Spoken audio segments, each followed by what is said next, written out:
Krishna Prestaya Bhutale Shrimati Bhakti Vedanta Swami Tinamane Namaste Saraswati Deve Gauravani Pacharine Nirvisesa Sunyavari Paschachita Satarine. Welcome everyone. Today is the 9th of December. Last night in Alachua, which is in Florida. And this will sound strange for those of you who are not familiar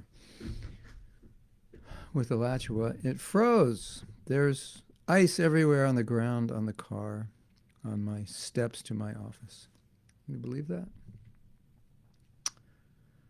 That is the absolute truth. There is ice everywhere.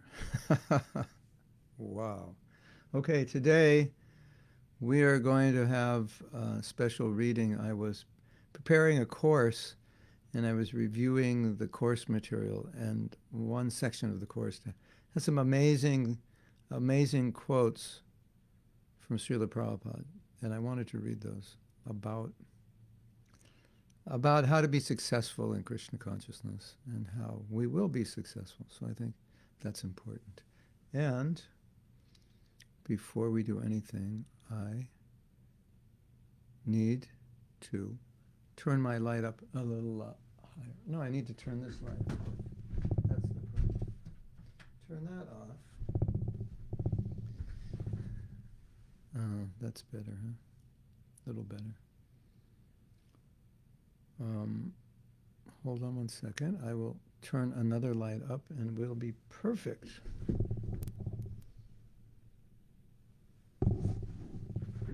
Just see. Now we're perfect.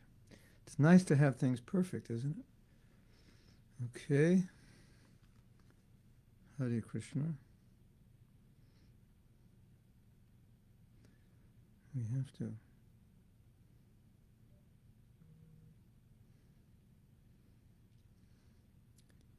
Okay.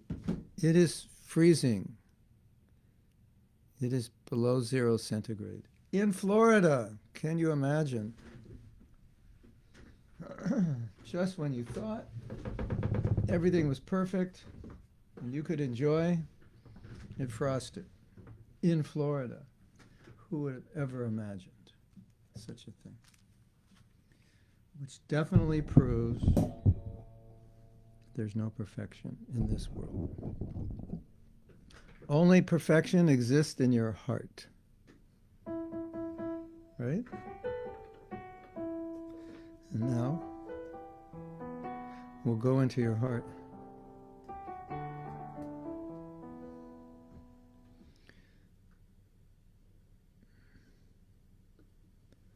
We will go into your heart.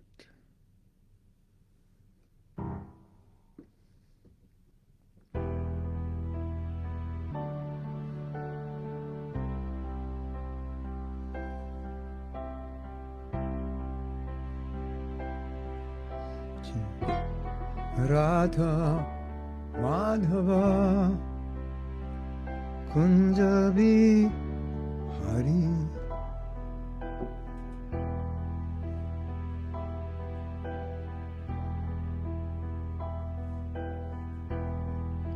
Madhava Kunjabi Hari Gopijana Vallabha Girivaradhari Gopijana Vallabha Girivaradhari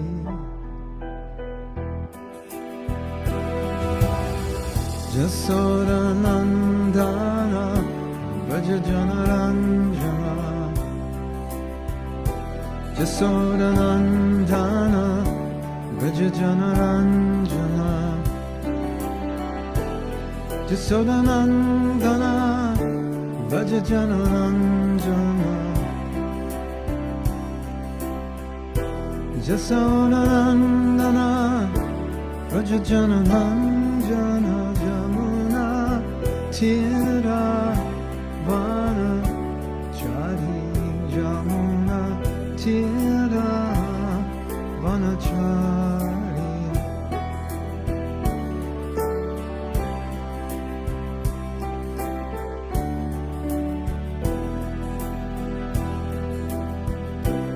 Hare Krishna, Hare Krishna,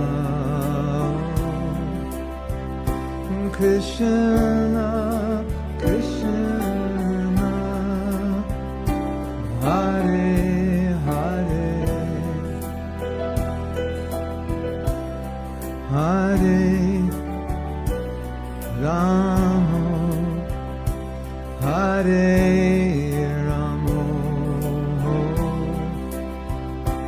Rama Rama, Hare Hare, Hare Krishna, Hare Krishna, Krishna Krishna, Hare Hare, Hare Rama, Hare Rama, Rama Rama, Hare Hare.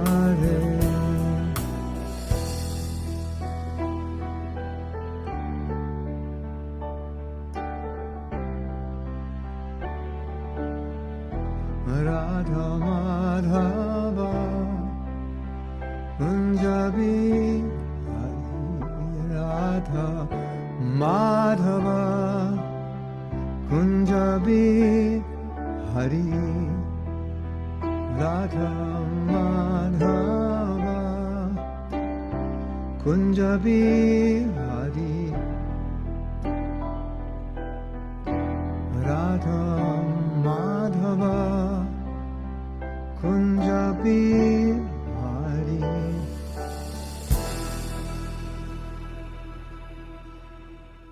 Sri Radha Madhava ki jai. Grantharaj Srimad Bhagavatam ki jai. Go Premanandi Hari Hari Hari Bo.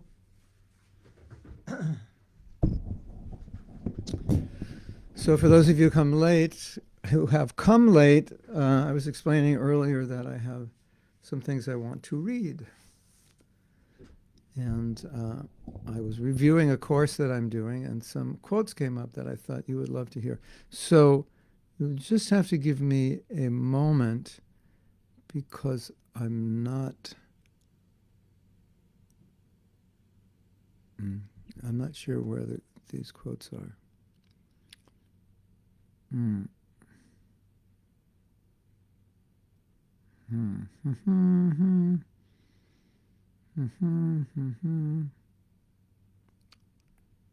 Okay, here's a few. I think these are the ones I was thinking of. This is from Bhagavad Gita 6:37. To pursue the transcendental path is more or less to declare war on the illusory energy. Consequently, whenever a person tries to escape the clutches of the illusory energy, she tries to defeat the practitioner by various allurements. A conditioned soul is already allured by the modes of material energy, and there is every chance of being allured again, even while performing transcendental disciplines. So this sounds kind of discouraging. It's just a warning that the enemy is strong. It's not a discouragement, although it sounds like it. The next one is from Bhagavad Gita 3:40. In the material world, the center of all activities is sex, and thus the material world is called Maitunya Aghara, or the shackles of sex life. In the ordinary prison house, criminals are kept within bars. Similarly, the criminals who are disobedient to the laws of the Lord are shackled by sex life. Advancement of material civilization on the basis of sense gratification means increasing the duration of material existence of a living entity. Therefore, this lust is the symbol of ignorance, by which the living entity is kept within the material world. While one enjoys sense gratification, it may be that there is some feeling of happiness.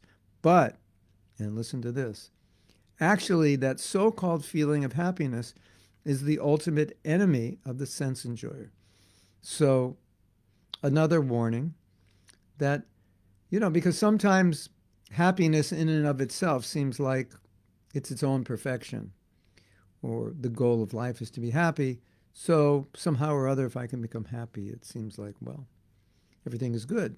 I've achieved it. And Prabhupada is here saying that if happiness is derived from passion and ignorance, that feeling of happiness is binding us to the material world. So the feeling of happiness is actually the enemy, which is it's an interesting concept. Happiness is your enemy. The happiness of sense gratification is your enemy. This is a course on sexual purity, so the quotes are in relation to sexual purity. And I'm not even sure if these are the quotes that I originally wanted to read, but since I'm on the page, we will take this as Krishna's arrangement. That Prabhupada's pointing out, I think what's obvious, the allurement of sexual attraction and the allurement of Maya. Now here's a very heavy purport. This might, I don't know, this purport is going to get you thinking and maybe even get your head spinning. It's a little, I think it'll get your head spinning. There might be questions coming up after I read this purport, so get ready for it. This is this is a conversation. January 7th, 1977 in Bombay, formerly known as Bombay, now known as Mumbai. Prabhupada, this sex life in this material world is so strong. Even in the heavenly planets, big rishis, Prabhupada means big rishis are attracted or they fall prey to the allurement. So it's that strong everywhere. Then Prabhupada goes on to say sex life with animals is also there. He's making the point that it's a known fact that some human beings, believe it or not, enjoy having sex with animals. So he's just following his point that the sex desire is so strong that you go to the higher planets or you go to rishis, they're struggling with it. Higher beings are struggling with it. People have become so fallen that they even are having sex with animals. Now, here's the scary part. Vyasadeva made one of his students pregnant.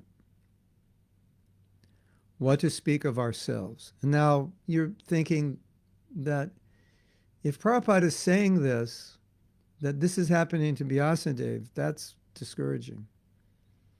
And then Prabhupada saying, it even happened to Vyasadeva, so what to speak of you? And it sounds like Prabhupada saying, so, your situation is hopeless, and you shouldn't really try, because it's a losing battle. That's what it sounds like, but it's not the conclusion. Anyway, let's read that again. Vyasadeva made one of his students pregnant. What to speak of ourselves?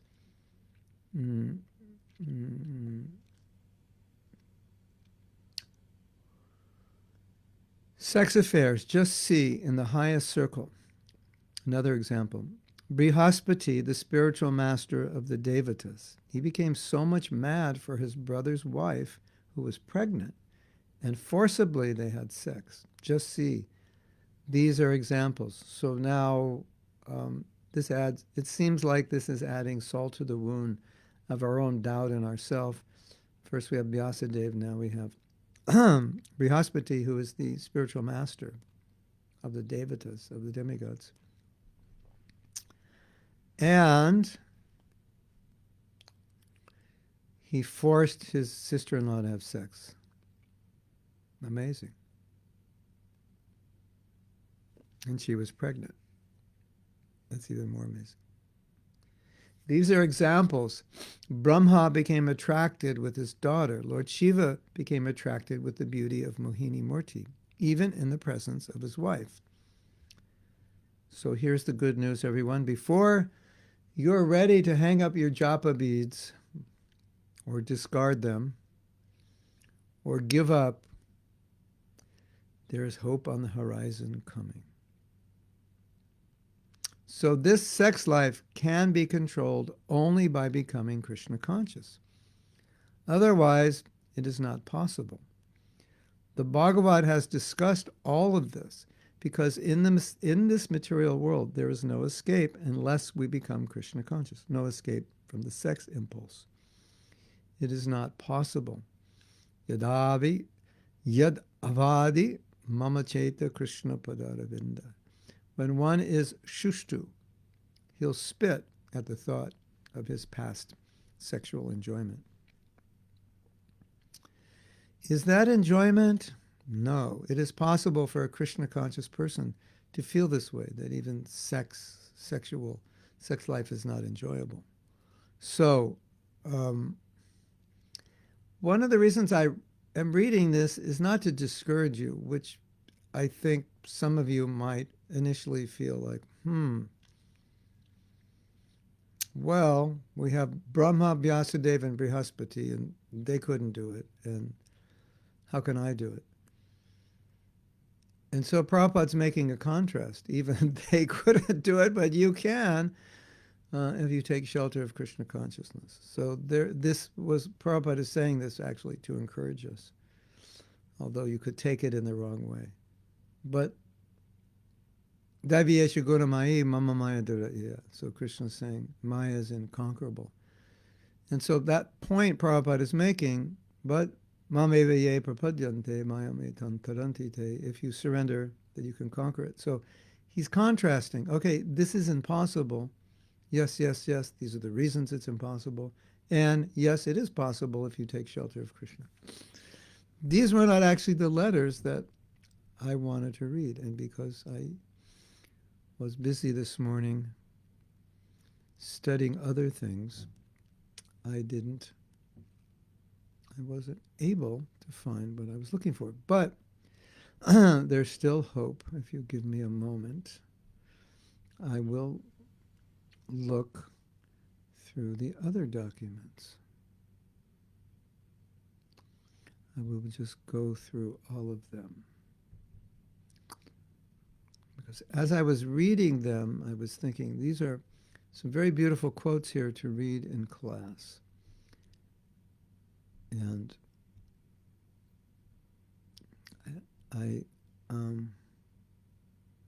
this may be it. Yeah, I think this is it. Okay, now, if you're a little concerned that even great devotees, great sages cannot control themselves, how can I? Hopefully this will help you. This is beautiful. So pay attention, because this will make you feel very comforted at the lotus feet of Guru and Krishna. Whatever a living entity desires, however insignificant he may be, is noted by the Lord, who gives him a chance to fulfill his desires. If the desires of the non-devotees are fulfilled, why not those of a devotee? A pure devotee simply wants to engage in the service of the Lord without material desire. And if he wants this within the core of his heart, where the Lord is situated, and if he is without ulterior motive, why should the Lord not understand? If a sincere devotee renders service to the Lord, or to the Archa Vigraha, the form of the Lord, all his activities prove successful, because the Lord is present within his heart and understands his sincerity. Thus, if a devotee, with all confidence, goes on discharging the prescribed duties of devotional service, he will ultimately attain success. What Prabhupada is saying is that if we want to be successful, Krishna will hear that definitely, and Krishna will definitely fulfill that desire. So that is so beautiful. That it's if I have that desire, even though maybe I feel incapable or useless or whatever I feel, in some way discouraged by my own disqualification. But still, if I have that desire, I'm sincere in my prayer, Krishna will hear and reciprocate. I just heard a story last week, and unfortunately, I don't remember the details, but I can give the essence of the story. A devotee had written to Srila Prabhupada about how she had desired something, and Krishna had fulfilled that desire. It happened almost mystically.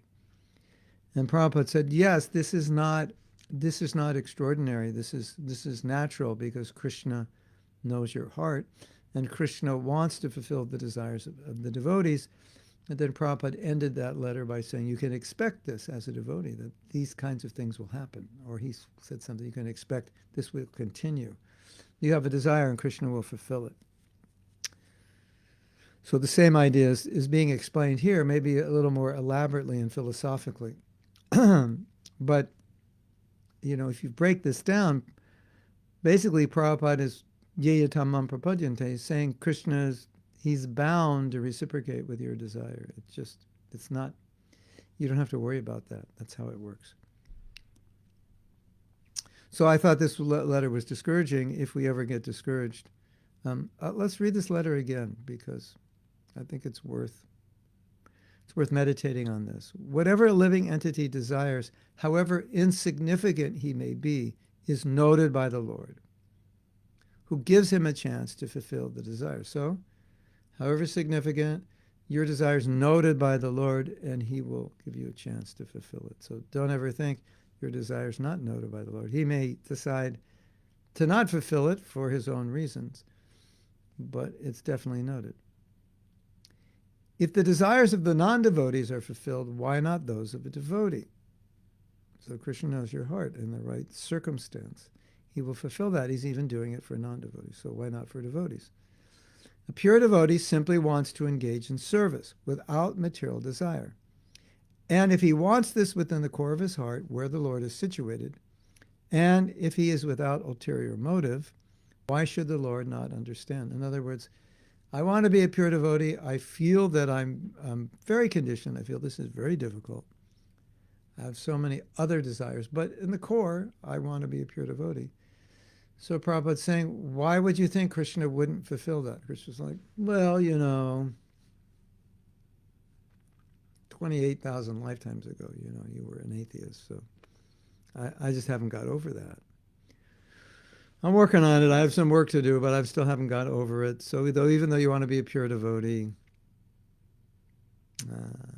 I'll have to think about it. It's not like that.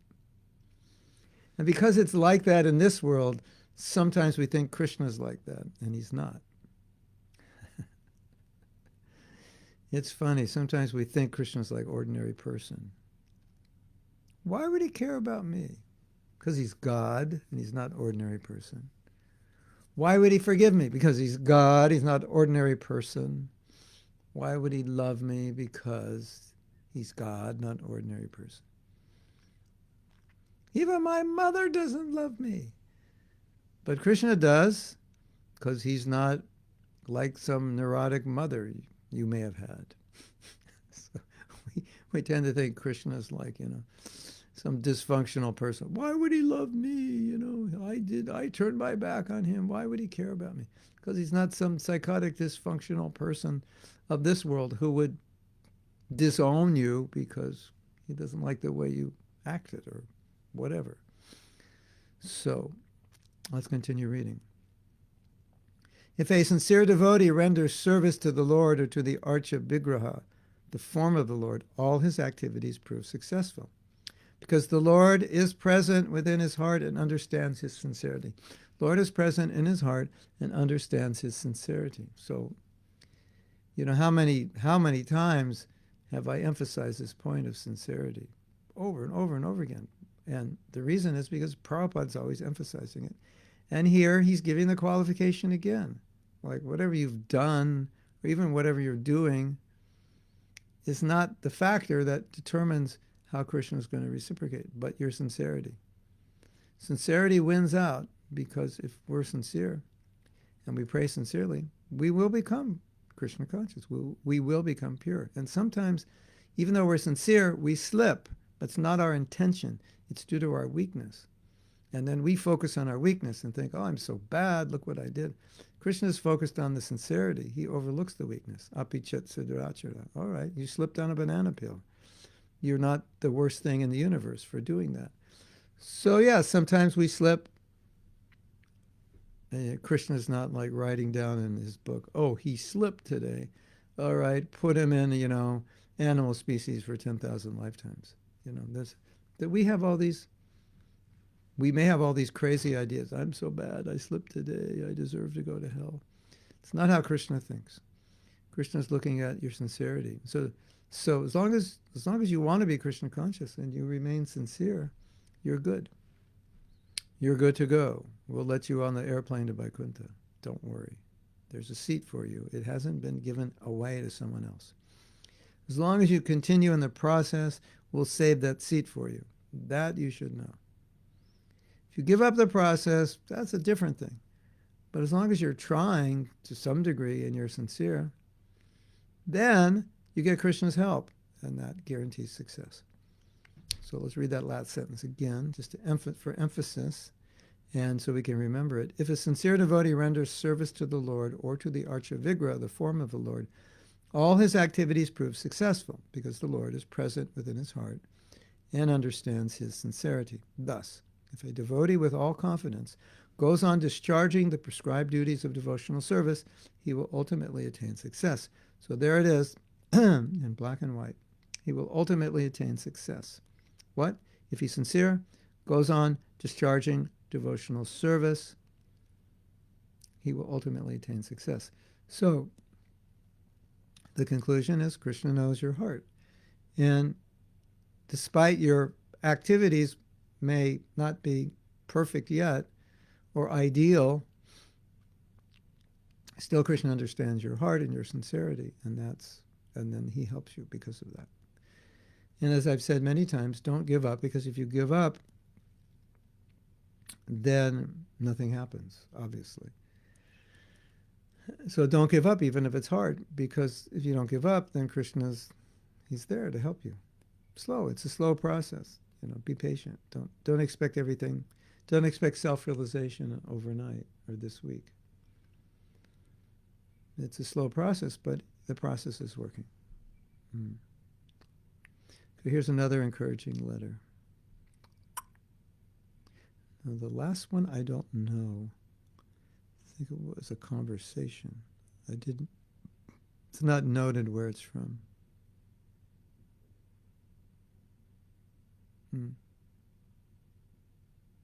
Actually sounds like from Prabhupada's books. So the next one is from a letter, 1971. As a householder, even there are some flaws in following the rules and regulations, it doesn't matter. You should try your best and Krishna's help. You should try your best, and with Krishna's help, Krishna will help you. If you keep your heart in that attitude, that you want to become a pure and sincere devotee, you must be a sincere devotee, and Krishna will help you. You have to keep your heart in that way. That is your business. In other words, it's the same thing said in another way. If you keep your heart sincere that I want to be a pure devotee, then even though you don't perfectly follow the rules and regulations 24/7, that's not the ultimate. Perfectly following the rules and regulations is not the ultimate thing, but your sincerity and your attitude and your prayer. So let's read that again. If you keep your heart, I'll have to paraphrase this a little bit. It'll make it more clear. You should try your best, and with Krishna's help, Krishna will help you. In other words, you should try your best, and Krishna will help you. If you keep your heart in that attitude, what attitude? Krishna, I want to be a pure devotee. And then Prabhupada says what that attitude is. You want to become a pure devotee, sincere devotee, then Krishna will help you. You keep your heart in that. If you keep your heart in that way, no, then Prabhupada says you have to keep your heart in that way. That's your business. So if you keep your heart in the right place, Krishna will help you. So that's beautiful. I mean, think about it. As long as my heart's in the right place, then I'll always get Krishna's help. If I lose that sincerity of purpose, then I won't get his help. And so we go back to, like, look at Maya. Maya is destroying even, luring even great sages. But if in my mind and heart I have this attitude, sincere, Krishna, I want to be a pure devotee, that's it. Then you have Krishna's support and help. And you can make it Maya me tantarantite. You can cross over Maya. That's beautiful, I think. Very encouraging. Let's see if there's anything else. Yeah, there is some more. I'd like to read these and discuss these, and then I'll take your questions and comments. This is a letter from 1969. Krishna's mercy is always bestowed upon one who is sincerely serving him. Our only shelter is Krishna. Stick to this principle and success is sure for you. Okay, we're guaranteed. We get another guarantee here of success. Krishna's mercy is always bestowed upon one who is sincerely serving him. Again, sincerity. And we can note here, Prabhupada is not talking about material qualification, even spiritual qualification. He's talking, well, the spiritual qualification he's talking about is sincerity, not vairagya, not detachment, not attainment of a certain level of bhakti, but sincerity. So this is really, really important, because I may not be able to be so detached, I may not be able to be so advanced, I may not be so scholarly, so realized, but I can be sincere. So fortunately, that's the qualification, something that I can do. Because if the qualification is something I can't do, then why try? Doesn't make any sense. I'm wasting my time. So don't ever feel like this is something I can't do, because sincerity is something everyone can do. Let's read another letter. This is from 1969. Material entanglement is no problem. If Krishna was not so... Whoa! The sky is falling. How did that happen? Okay, I have to go back and see. Can you see me? Okay, I'm still here, everyone. That was just my computer. Hare Krishna. Okay, where are we reading? Oh, yeah. Material entanglement is no problem. If Krishna was not so powerful that he can easily undo our material entanglement, then there would be no need to follow the path of Krishna consciousness. I love that statement. I'm going to read that again. Did you pick up on that? Did you get that? If Krishna was not so powerful that he can easily undo our material entanglement, then there would be no need to follow the path of Krishna consciousness. If you are sincere of purpose, there is no problem. Wow, if you are sincere of purpose, there is no problem. Meaning, Krishna will do the work for you. You see if you analyze this, what Prabhupada is saying, nobody has the power to get out of Maya. You can't do it on your own. And to try to do it on your own is useless, because even great sages have tried and it didn't work. But if Krishna helps you, then it works. And how do you get Krishna's help? Sincerity of purpose. So if we're sincere, we try our best, Krishna helps, we're good. If we try on our own, we fail. So if you look at your qualifications, or lack thereof of qualifications, or should I say, if we look at our disqualifications, then we're focused on the first half, Daivi Yesha Gunamayi, Mama Maya Dharayaya, nobody can get out of Maya. If you look at Krishna's mercy in reciprocation for our sincerity, then we look at the second half of the verse. Whoever surrenders to me, I will help them. They will cross beyond. Maya me tantarantite. Mam eva ye prapanti. But, Mam eva ye, certainly. But certainly, you will be successful. So that's, just a different way of saying it here. If you are sincere of purpose, there's no problem. Oh, there's so many problems. I'm having such a hard time. No, If you're sincere in purpose, there's no problem. Or we could say there will be no problem. You will be successful. Another letter, 1971. And these were the letters the exact letters I was thinking about all of you, wonderful devotees who come to class when I was reading these letters. Of course, this is 1971. Of course, Maya is very strong. There is a chance of falling down at any moment. But if we are able to catch hold of Krishna's lotus feet by chanting the Hare Krishna mantra, then Krishna gives us all protection from the onslaught attack by Maya. Let's read that again. Same theme. Maya is very strong. There is a chance of our falling down at any moment. But if we are able to catch hold of Krishna's lotus feet by chanting the Hare Krishna mantra, then Krishna gives us all protection from the onslaught attack by Maya. Hare Krishna. So now I'm going to go and see if there's any questions or comments.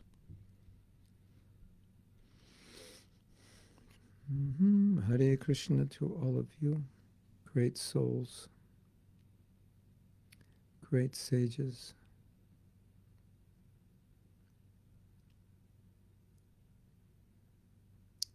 So we have a question here by Krishna Karshini. But it seems that devotees who are Krishna conscious still have sexual desires, can fall at any moment. Great devotees fell down. So why? Krishna consciousness did not protect them. They were not sincere enough. Well, there's another way of looking at it. Krishna consciousness did protect them, because to say a devotee has fallen down to sex indicates there was a long period of time in their Krishna consciousness where they were celibate. They were following. And something happened in a moment of weakness, or it was a bad week or a bad month, or the stars were in the wrong place or whatever, or they were in the wrong place at the wrong time. Circumstantially, something happened. And so that's one scenario. And then the scenario is that there is some slip, but then the devotee corrects themselves. And then after that, they're fine. Or in the case of being a sannyasi, maybe they get married and then they're okay. They were just in the wrong ashram. So what you see is, if the devotee is sincere, yes, due to conditioning, weakness, it could happen that there's an occasional fall. And Krishna recognizes that. That's the Apichet Sudharachava verse, 930 Bhagavad Gita, and also 11th canto. There's some beautiful prayers by devotees who are admitting their own weakness. So that's recognized. But what's also recognized simultaneously is that is just like it's a small obstacle on the road. It's not a big thing. Okay, I wasn't looking where I was going. I tripped and I fell. I should have been more careful. But then, now that I tripped and I have fallen, I get up, brush myself off. I'm a little more careful. Walking on the road, I see that the road's uneven, and I need to be careful. So that's one scenario, right? That, I think, is the most common scenario.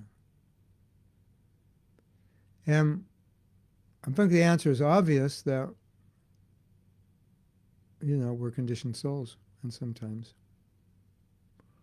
we're in the wrong place at the wrong time. Not all fall downs are premeditated. Sometimes it's accidental. So that's another consideration. But the point is, in the long run, devotee becomes successful if they're sincere. So no matter what happens, if a devotee is sincere, he'll brush himself off, he'll get up, and he'll go forward. So the weakness, we're weak, we're conditioned souls. So sometimes it happens. But I think there's a big difference, not that I think, there is a big difference between an occasional or rare unpremeditated fall and regular premeditated or intentional fall. Then in that case, if someone is intentionally falling, then we could say they're not that sincere, because Krishna would protect them.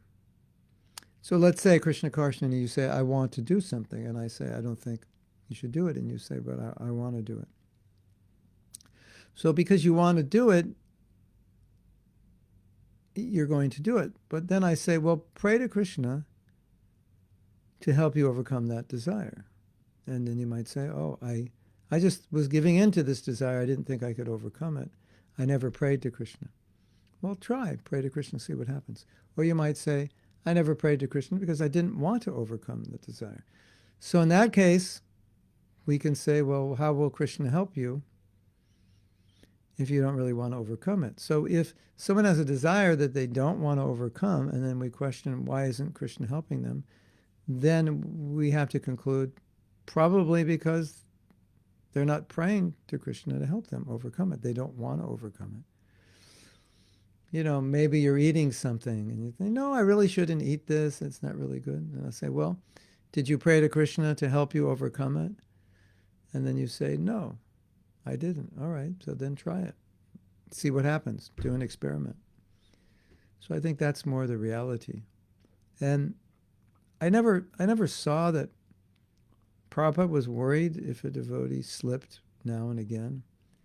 If that devotee was sincere and steady, mostly, I think Prabhupada accepted that, sometimes we become weak. But if the devotee is sincere, Prabhupada was confident they would be successful. Someone would fall, and then he would reinstate them in their former position or a similar position of responsibility, with the confidence that if they sincerely engaged in devotional service, they'd be okay. So, I don't know. Did that answer your question, or you're taking it to a different level? Anyway, you can let me know. Nadia says she has the letter. She found it. Thank you. She found the other letter, and she found the other letter. Wow, she's amazing.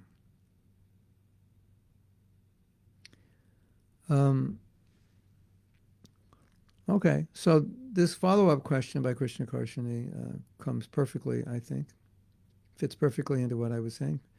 Why are we sometimes losing sincerity? I really think we're the ones who have to answer that question. But we could philosophically analyze. Because sometimes sincerity may be circumstantial.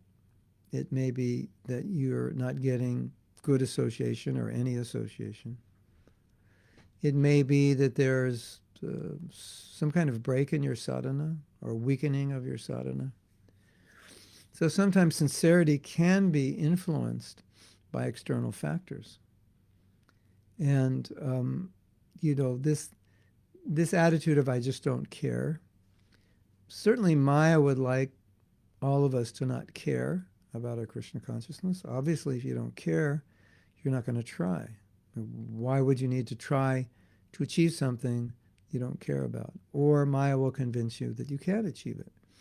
So why be sincere about trying to achieve something that I can't achieve? So there may be many reasons we lose sincerity, and the most unfortunate reason, I think, is due to philosophical misunderstanding or due to discouragement that I feel like I can't do it. Could even be due to low self-esteem. I don't have the confidence in myself that I can do it. Why try? Or why low self-esteem? Why would Krishna care? It doesn't matter. Things like that. So there could be many reasons we lose sincerity. But ultimately, if we want to go back to Godhead, and ultimately we want to serve Prabhupada in his mission and help other people, then we will be sincere for that goal.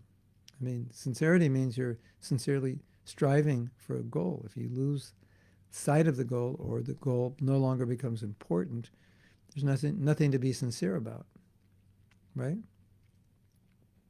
So the goal, if the goal loses importance, then what are you going to be sincere about?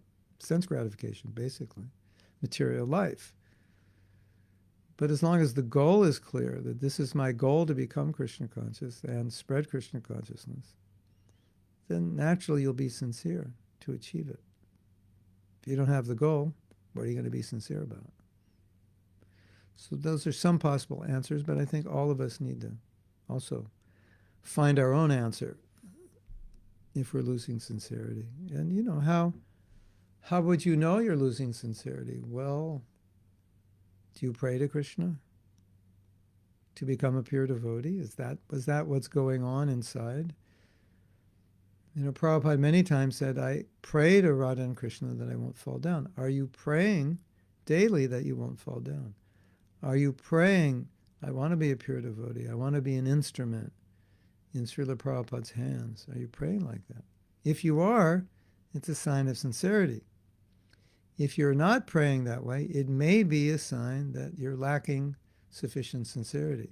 Or at least I would say it's worth questioning my own sincerity if I'm not praying. If I'm not praying also means desiring. It doesn't necessarily mean you're formally, officially praying, but is that desire there in your heart? And if it's not, then I would question myself. Am I sincere? Why am I not praying? Why am I not thinking this way? And as I said, it could be a philosophical reason, a misunderstanding, or it could be a psychological reason. And you could actually be sincere, but you philosophically misunderstand and you think I'm not qualified, or your psychology makes you feel you're not qualified. So there's nothing in our philosophy that says anything about us being qualified. I can't be sincere because I'm not qualified. No, there's no qualification for being sincere. And the psychological factor is just something to bring your awareness to, that maybe your own psychology is discouraging you, thinking you can't do it or you don't deserve to do it. And so if you lose sight of the goal, then there's nothing to be sincere about achieving. That's the problem. So don't allow philosophical misunderstanding or some negative form of psychology to in any way interrupt your sincerity. That would be unfortunate. Okay, so we have some more. Melita. If you get the polar differences, then where do we land? And yes, philosophical misunderstanding. Polar differences? I'm not sure what you mean there. Polar differences, where do we land? Maybe what I just said answered your question. If not, you could ask it again, but explain it a little more because I'm not clear.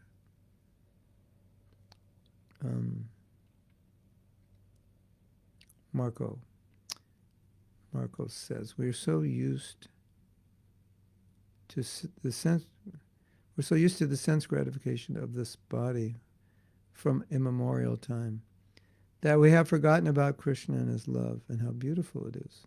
We should get used to happiness, joy, and sublime love again. That's nice. Get used to sublime love again. To be spontaneously Krishna conscious, I think. This is said in a bhakti after all. Yeah, well, this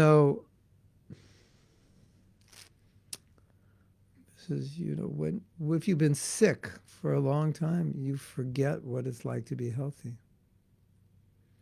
So we have been not Krishna conscious for such a long time that sometimes being Krishna conscious doesn't feel natural.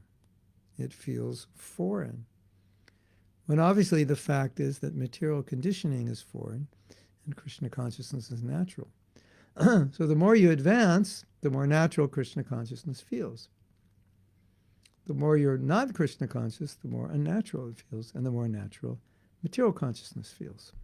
Yes. Oh, I did answer that. I answered her question before I read it. Thank you. Hare Krishna.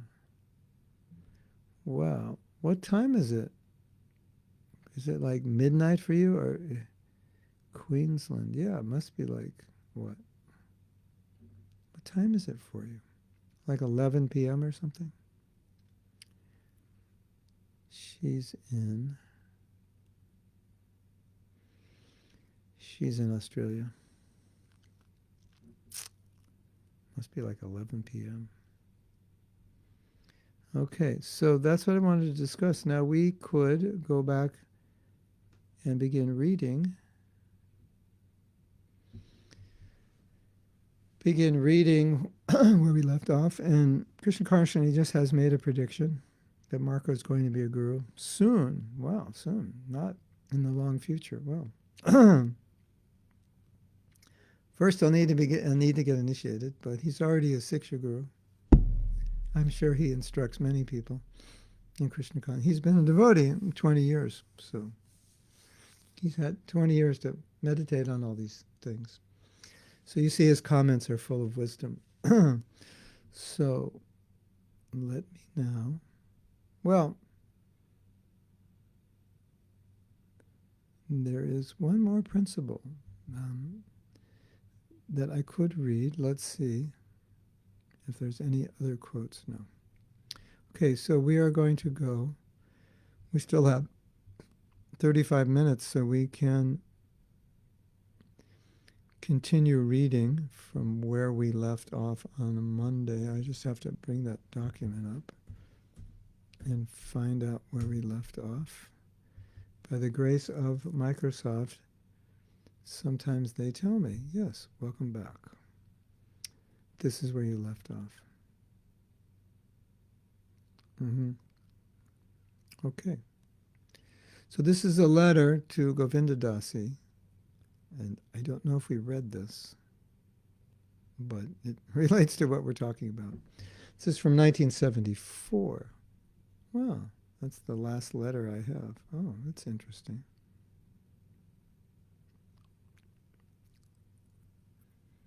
I have two letters. Oh, I thought we had more letters, so I didn't research this topic. Well, actually, this was the end of my research on this topic.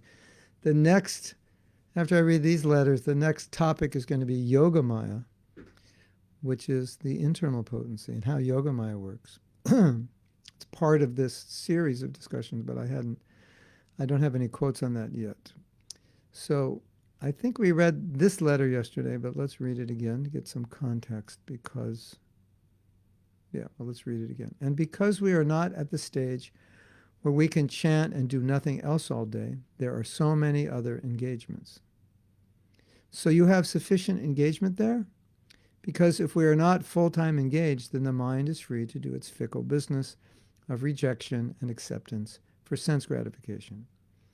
Maya will immediately enter. We do not even have to call her. The moment we are not absorbed in Krishna's devotional services. Remember we read this? This was the last letter. We didn't have time to discuss this, so we can discuss this a little bit. And Prabhupada has said similar things, that Maya is right behind Krishna. As soon as you remove Krishna, Maya is there. There's no waiting period, immediate delivery, self-service. Immediately she's just there. As soon as Krishna's not there, she's there. It's instantaneous. So that's an important principle to understand. Not like there's some like limbo zone. Well, I'm not Krishna conscious and I'm in limbo and I'm not Maya conscious, I'm not Krishna conscious, I'm just unconscious. Sorry, it doesn't work that way. If I'm not Krishna conscious, then I'm Maya conscious. Material energy, material world, all of that, it's there. Immediately. Okay, and then the other point Prabhupada is making here about being engaged in devotional service. And he's equating engagement in devotional service with controlling the mind, which is interesting. Why is it interesting?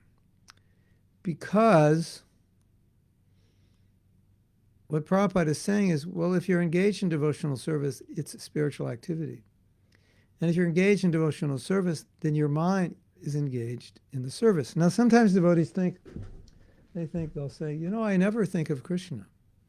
I'm just thinking about my service, and I'm not thinking of Krishna's lotus feet. I'm not thinking of his qualities or his leelas.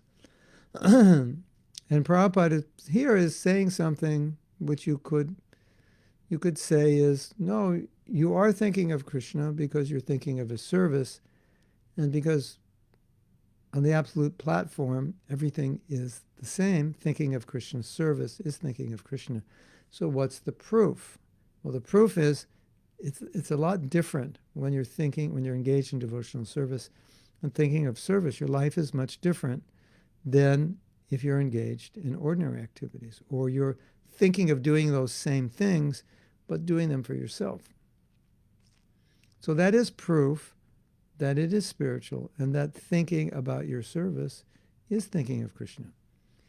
And that's why Prabhupada's making this point. He said, otherwise, what is your mind thinking about? Now, this is interesting. If I'm thinking about service, I'm thinking about how to do the service, how to do it better, when to do it. What conditions do I need? What tools of the trade, so to speak, do I need to do the service? You are thinking about the service. What kind of microphone do I need? What kind of camera do I need? What kind of light do I need? What kind of computer do I need? What kind of this or that do I need? But your thinking is, well, I only need these things for service. I'm not thinking about myself, what I would like. I'm thinking about what can be used in service. If I'm thinking, what kind of microphone do I need? What kind of camera, computer, so that I can become a YouTube sensation, #1, and everyone will love me, and then I'll get millions of followers and become famous and make lots of money and live in Beverly Hills. Okay. Then my thinking of my computer, my microphone, my light, my camera, it's the same thinking, but it's in relation to me becoming, it's in relation to my sense gratification, money and fame, and that's like the end all and be all of material enjoyment. So, Nana Prabhupada's saying in this letter, what does the mind do? He said, Prabhupada has told us many times, the mind does two things. It looks out at the world and says, I like it or I don't like it. I want it, I don't want it. That's basically what the mind's doing all day. Ooh, it's cold outside. I don't like it. It's warm inside. I like it. Let's go inside where it's warm.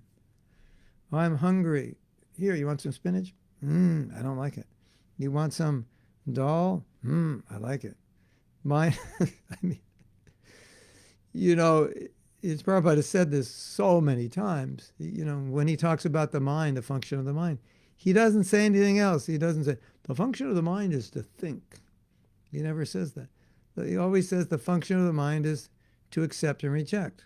I like this. I don't, just think about what you like and you don't like. So if you observe your mind, if you observe your activities, if you observe your day, you'll notice that basically that's really what your mind is doing. It's thinking, I like this, I don't like this. I want to do this. Oh no, I have to go to work. Mind is going, I don't like this. Get home from work. This nice prasadam. I like this. But in Krishna consciousness, what Prabhupada's saying is, if you have service and you absorb your mind in service, then you transcend that, because now it's not about you, it's about Krishna. You can accept and reject on Krishna's behalf, but it has a totally different effect on you. So the point Prabhupada is making here is that although service may seem like something kind of innocent and maybe not that spiritual, and sometimes we do service, maybe we don't feel so Krishna conscious. But what Prabhupada's saying, well, just think if you didn't do service, then how not Krishna conscious would you be? You would be completely not Krishna conscious. So you may feel like, well, I'm not so Krishna conscious because I'm not thinking of Krishna's lotus feet while I'm doing my service. But you're thinking how to do your service. So because it's absolute, then on the absolute platform, you're thinking of Krishna. Because look at, you're not being allured by the material energy, right? Yes? Makes sense? So if you have free time, spare time that you can waste, that means you don't have enough service. That's all it means. And you should have more service. If you need service, call me up. I can give you 10 lifetimes worth of service.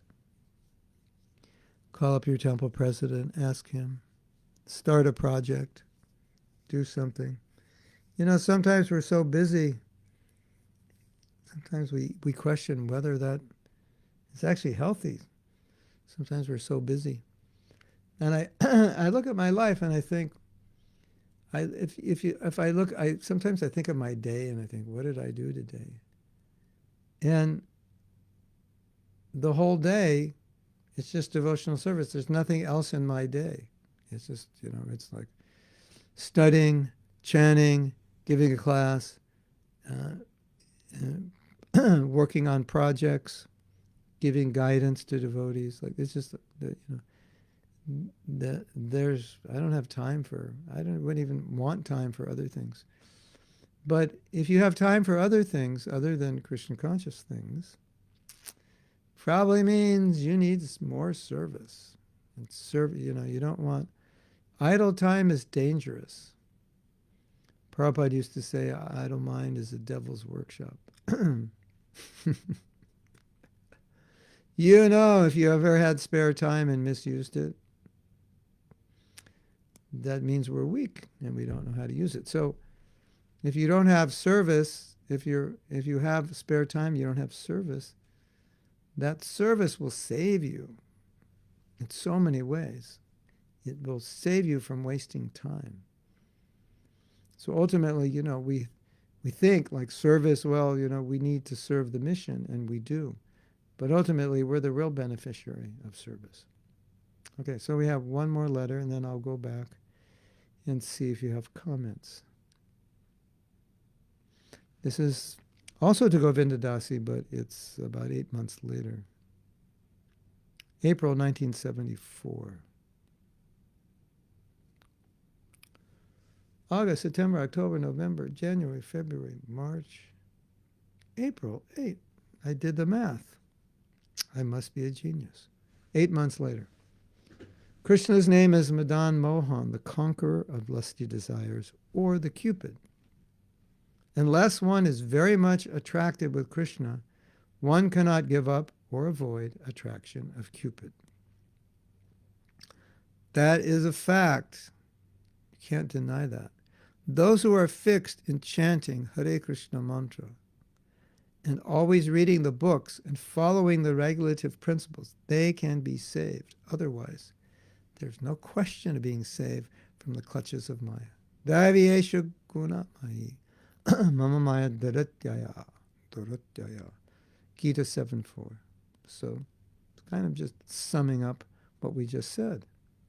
But I'll read this line again, just for, we can meditate on this a little more. Those who are fixed in chanting the Hare Krishna mantra, Hare Krishna mantra, and always reading the books and following the regulative principles, they can be saved. Otherwise, there's no question of being saved from the clutches of Maya. So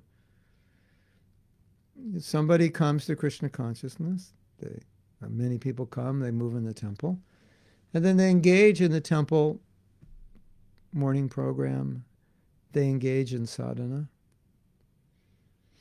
And although their whole life they were engaged in material activities, now, the next day, no material activity. They're no longer in the clutches of Maya.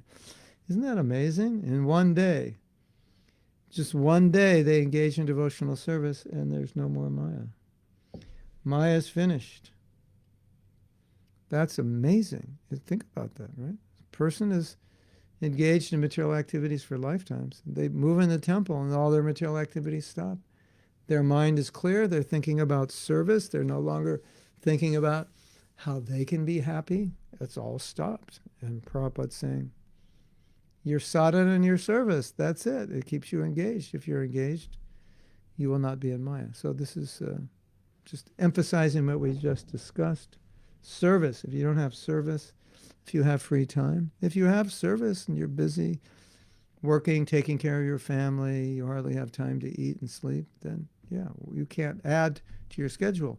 But if you have idle free time, which is especially being misused, not used in Krishna service, probably you need more service or you need to be more diligent. So now I'm going to go back and see if you have anything to say about what we're reading.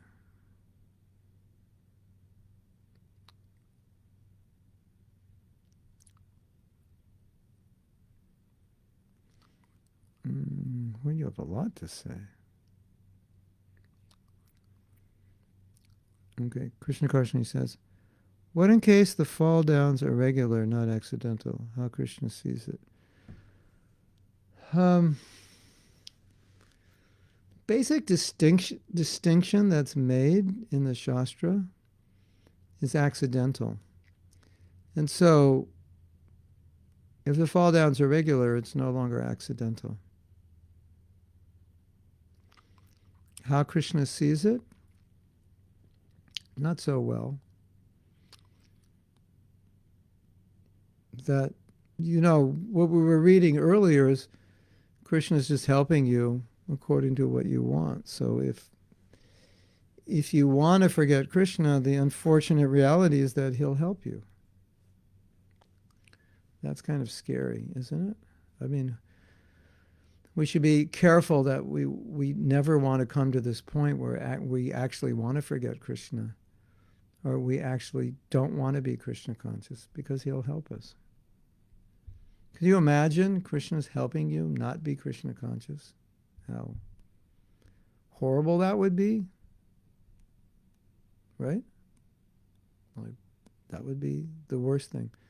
So, if one is regularly having trouble, if that person is sincere, they will do something. They will get help. But if we're not getting help and the same problem continues, then I would say that means the person's really not sincerely desiring to be Krishna conscious. So no matter how difficult it is, we should try to make some solution. And then if you're trying and your best sincerely and you're slipping up, yeah, Krishna understands that someday, if you keep trying, you'll be successful and he will help you. But if you don't care, then how will Krishna help you? So it is possible someone can regularly fall who's sincere, but we would have to say that if they're sincerely trying and finding ways to improve, doing what's necessary, their falls will be minimized. I think that is an obvious conclusion. You might say, well, what if they become addicted to pornography or alcohol or something? If they're sincere, they will do what's necessary to overcome the addiction, and Krishna will help them, and they will become successful. That's the ultimate conclusion. If you just look at it purely from a addiction point of view, just forget Krishna consciousness for the sake of this discussion, just take position of someone who's addicted. There are programs to help addicts, and as long as they're in the programs, they do well. If they leave the program and don't follow it, they may relapse. There's a good chance they will relapse. So then you might say, well, he was an alcoholic, he went to the 12-step program, he gave up alcohol, but he relapsed. And usually he relapses because he's not following the program. So you might logically conclude that it doesn't seem like he's sincere. Now, you could say he's weak. That's also there. But he had the support of the group, and he gave it up. So he must have not sincerely wanted to give up his habit, or not wanted it enough. So that's how I would answer that question. And I think it's a good principle in our lives that if we have problems, we should not neglect them, but we should we should face them and find out what we have to do to conquer them. Because the worst thing you can do is avoid your problems, because they don't go away by avoidance. They go away by dealing with them. So that's an important principle. So Satya, I miss Kate Christie's question. Here's the question. Can one think one is sincere but actually be in an illusion? I am sometimes worried that I think I am trying to be as sincere as I can, but perhaps it is not true. I mean, anything's possible. Any kind of illusion is possible. We've seen some people who are extremely flawed human beings seem to think they're God's gift to the universe. So yes, anything's possible. But my fear, Christe, is more that devotees are sincere and they think they're not, than they're not sincere and they think they are. To me, when I see a sincere devotee doubt their own sincerity, it makes me feel, how does it make me feel? It makes me feel like I wish I had a magic wand and I could just go, whoosh, and that thought would leave them, that feeling would leave them. Because just because you're sincere doesn't mean overnight you're going to become a pure devotee. And so I think some devotees, when they look at their level of Krishna consciousness, they're thinking, well, I must not be sincere. That's one reason you may think you're not sincere. I must not be sincere because if I were sincere, I would be more Krishna conscious. Some people may doubt themselves. Some, you may have a nature to doubt yourself, so naturally you'll doubt your sincerity. Maybe you feel in your life you were never good at anything, so how could I be sincere? Because that would mean that, that would break my batting average, of being bad at everything. So I couldn't be sincere because I'm bad at everything. So it could have all kinds of strange origins of thinking why I'm not sincere. But I think we can agree that if someone is practicing Krishna consciousness, there has to be a certain degree of sincerity, because you couldn't do that if you weren't sincere. Maya would just come and pull you out of the line and say, no, you're not going back to Godhead. You're sticking around because you don't really care. I'm not going to, you don't care. I'm not going to let you stand in the line, get your ticket back to Godhead. Get out of here. Go back to work. Go try to enjoy. So my conclusion has always been, based on Krishna's statements in the 10th chapter of the Gita, that Dadami Buddhi Yogam Tam, I give intelligence, yena mam upayantite, by which they can come to me. So if someone is daily serving Krishna, weekly, monthly, yearly, decadely, every day, if they weren't sincere, Maya would have pulled them out of the line long ago. It's the fact that they're sincere that they're getting up, they're chanting their rounds, they're going on. So you may feel like I could be more sincere. Okay, I wouldn't deny that. We can all be more sincere. But to feel like to doubt my own sincerity, the only reason you should doubt it is if you're hopelessly fallen and you can't pick yourself up. That must mean I'm not very sincere because Krishna's not helping me. I don't really want it, like we were saying before.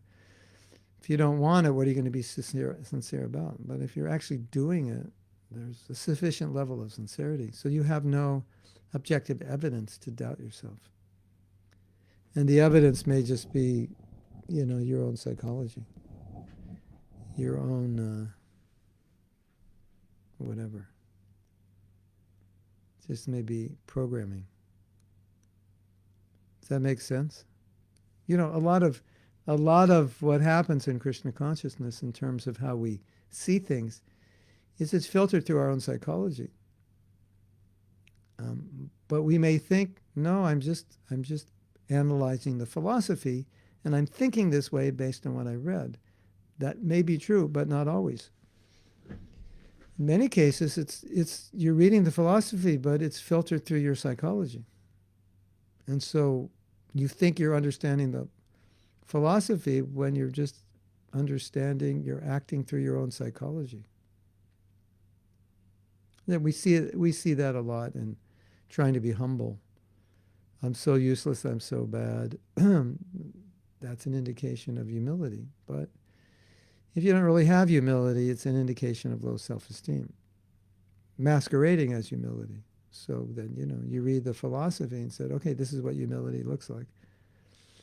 And then you try to experience it, understand it, but you understand it through your own conditioning, and your own conditioning may be a kind of unworthiness, which you mistake for humility, when it's just your own weak psychology.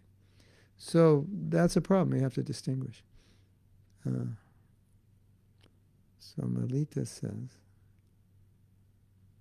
the difference from persons who walk a pure line and those who are affected by those environmental issues that are breaking rules, or may look at it as a tuning or striving to meet a pureness that others believe we should reach.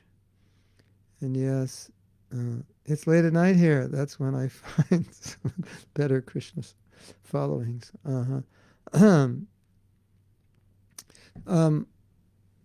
Striving to achieve pureness. I want to say something about that. And you said striving to achieve pureness that others believe we should reach. There's two things there: what we're striving for and what we can obtain today. And as long as we make the distinction, we're okay. If we don't make the distinction, then we think that the level of purity that is our goal becomes what we should be achieving immediately, and then we can become discouraged when we can't achieve that level of purity. But if we see this level of purity that we are meant to achieve is our natural state of Krishna consciousness, and we will eventually achieve it through the process, and I shouldn't expect that I can achieve it overnight, then we're okay. It's just when we think I'm supposed to have it now, or as you say, others expect me to have it now, that creates a problem. Because, our purity is more in our action in the beginning. If I act purely, I'm following certain principles, certain practices that I can do right now. Then, although internally I don't feel that pure, but at least I'm acting purely, and that's the best I can do. And then the internal purity will come as a consequence of my actions. And I can't clean something faster than I'm already doing my best to clean my heart, so I can't get it any cleaner. Hurry up, get that pot clean. Well, it's got 64 years of burnt rice on it. It's going to take time. Hurry up, it should be done. It should be finished. No, this pot's really bad. It's really bad. It's going to take longer. So we have to think that way. Okay, I know the goal is to get all the burnt rice off the bottom of the pot. It's going to take time. So if I understand that it's going to take time, and I acknowledge I'm doing my best to get the burnt rice off the bottom of the pot, and there's still a lot of rice there, but I'm doing my best, it's foolish to lament, because you can't do any better. So I think that's an important principle that sometimes we forget. Okay.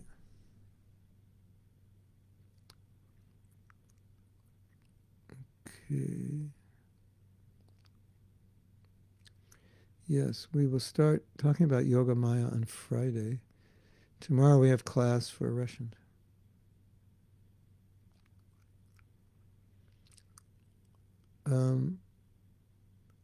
Krishna Karshini says, I really don't think this is the case. I'm not case first. I'm not sure what you're referring to. As I said, meaning me, I will have to take initiation and aspire. Oh, Marco. I will have to take initiation and aspire to be a sincere devotee, then become stable. That's Marco speaking. Oh, he's responding to Krishna Karshini. He doesn't think he'll be a guru. tomorrow.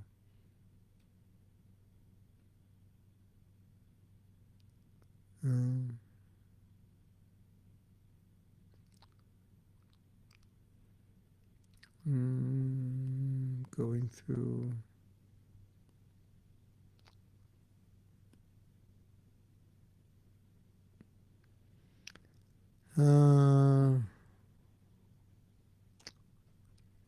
Okay. It's kind of in, your conversations are kind of in context to what I was saying, but I don't know what I was saying. So they kind of don't make sense to me anymore. So I didn't read them. I mean, I read them but I didn't read them to you. Okay. So that means now there's no more comments. I have nothing more to read. And sounds like the party's over now. And the party will begin next week. Next Friday. This Friday. And we'll begin speaking about Yogamaya, which is interesting. Yogamaya, Mahamaya, which we've been talking about, is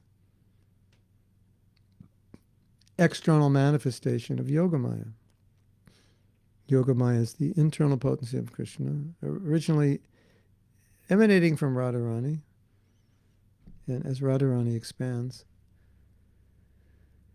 into Yogamaya and other forms that help in Krishna's pastimes and help us become Krishna conscious. Shubhadra, Brinda Devi, Bhakti Devi. And then expands further externally as Mahamaya to keep the living entities away from Krishna because that's what they wanted. So she facilitates that. Mahamaya kind of ensures that you won't forget why you came into the material world. You came here to enjoy Krishna. You want to be Krishna, enjoy Maya. So she makes sure you won't remember Krishna. You have to really work on it. That she will facilitate you. So that externally.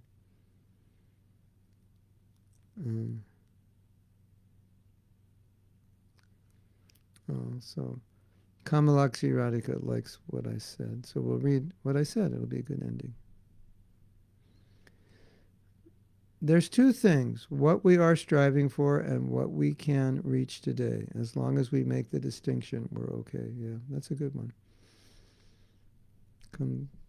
Somebody, Guru Nishna, can you put that on my Facebook page? I think that's a good one. I don't even realize what I say until someone writes it on the chat and says it back to me. I go, well, that's a good one. Okay, Hare Krishna to everyone. Srila Prabhupada ki jai, go Premanandi. Hari Hari Bo. We're having a class at 1:30. I think it's advertised. It's for newer people. It may be interesting to you on defining the difference between being spiritual and being religious. And if you want to come, I guess you go somewhere on Facebook and find the address. I also have to find the address somewhere on Facebook so I can show up to give the class. So, Hare Krishna to all of you. Srila Prabhupada ki jai. Go Premanandi. Hari Hari Bol.